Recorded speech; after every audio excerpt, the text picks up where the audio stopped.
What's going on, you guys? Welcome back to the Home Field Podcast. So in today's video, we're going to go over the Week 9 power rankings in the NFL. We're just going to specifically focus on the top 10 teams here.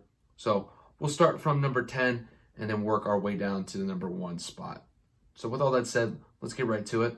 So just to kind of provide you guys a little bit of context, a little bit of background, I'm going to go over last week's power rankings and then I'll transition into this week's just to kind of give you an idea of how the teams have shifted over the last week or so.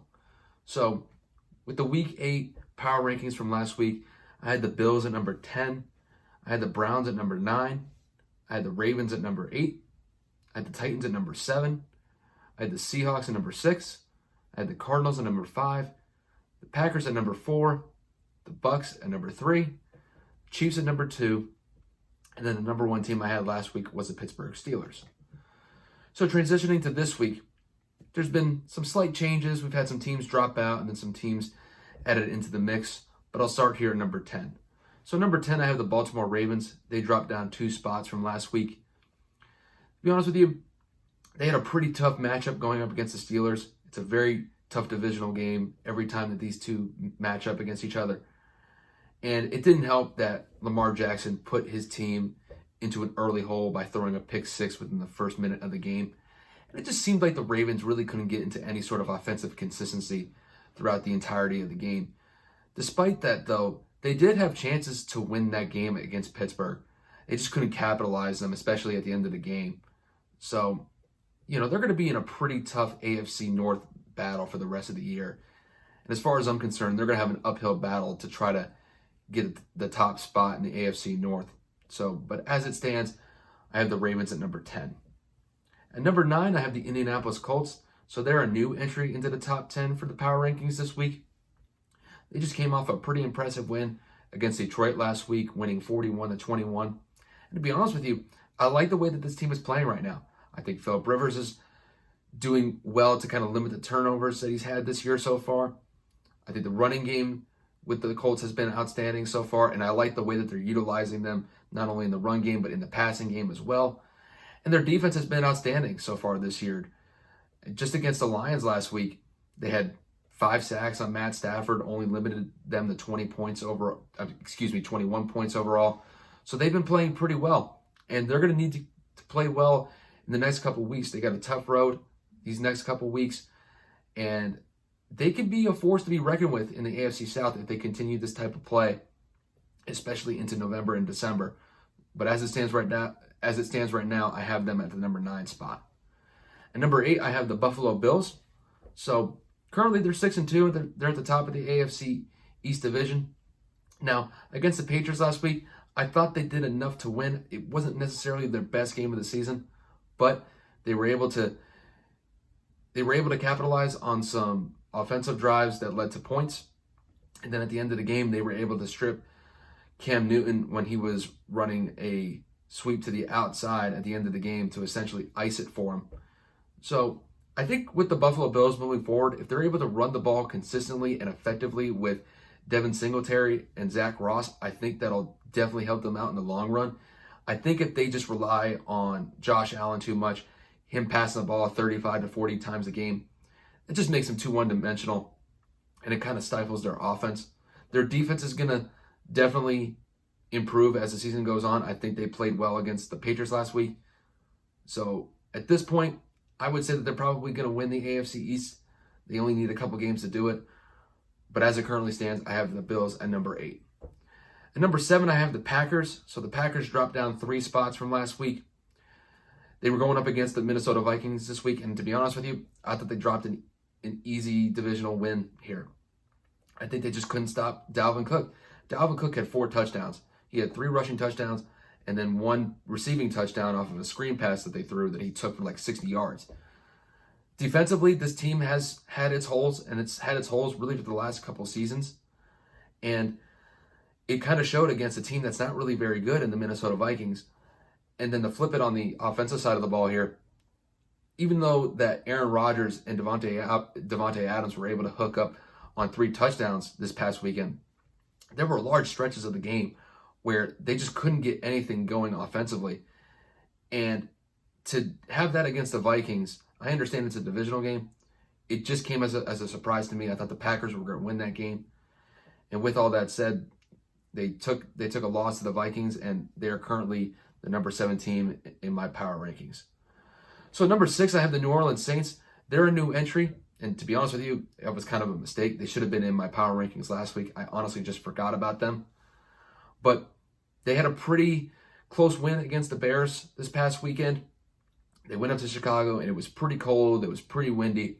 So it definitely affected how the Saints played against the Bears last week. But they did enough to win against them. They've been pretty consistent the last couple of weeks, though. Even though the games that they've played in have been close, they've been winning at least 3 or 4. They've been winning the games that they've been playing in. I believe they're on either like a 3 or 4 game win streak at this point.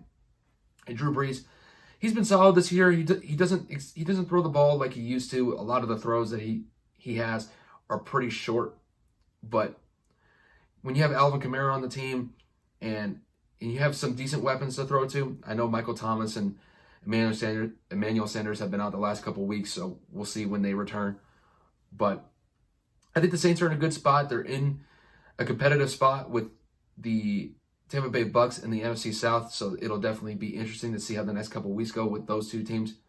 But as of right now, I have the Saints. Saints are in a good spot right now. They're in a good spot at number 6. So number 5, I have the Arizona Cardinals. As far as I'm concerned, they stay pat. They had a bye week last week. And to be honest with you, I think they've had a solid start to the season, and I expect them to kind of continue it into the second half of the season. So moving on to number 4, I have the Seattle Seahawks. They moved up 2 spots from last week. I thought Seattle had a great bounce back game against the 49ers this past week.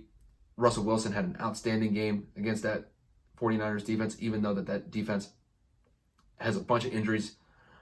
I believe, if I remember right, he had 250 yards passing, had 4 touchdowns. DK Metcalf had probably one of, if not the best game of his career last week.